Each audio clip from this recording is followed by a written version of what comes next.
Eh bien, vous avez aujourd'hui des journaux qui reçoivent des documents 48 heures après qu'ils aient été saisis dans des perquisitions, par exemple dans mon bureau à l'Assemblée nationale. Qui leur donne ces documents? Des services de l'État.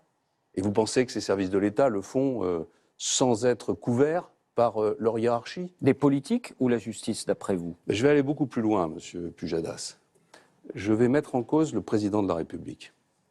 Il y a un livre qui sort ces jours-ci, dont j'ai pu lire les bonnes feuilles, comme peut-être plusieurs d'entre vous, qui a été écrit par des journalistes qui sont très loin d'être mes amis, puisque deux d'entre eux sont des journalistes du Canard enchaîné.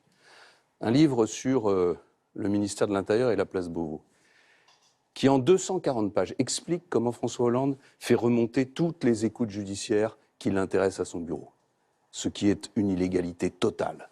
Comment il est branché directement sur Bercy, sur Tracfin, sur des informations qui lui sont apportées en permanence.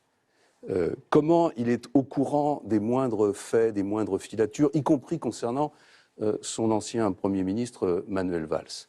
On cherchait un cabinet noir, on l'a trouvé le cabinet noir, en tout cas à travers ces allégations. Et moi ce soir, solennellement, je demande qu'il y ait une enquête ouverte sur les allégations qui sont portées dans ce livre, parce que c'est un scandale d'État. Si ce qui est écrit dans ce livre est vrai, je pense que dans l'histoire récente de la Ve République, un chef d'État n'est jamais allé aussi loin dans l'illégalité, la prise de pouvoir sur des services sur lesquels il ne devrait pas avoir autorité. C'est une accusation grave de scandale d'État. Il faut que ces allégations soient vérifiées.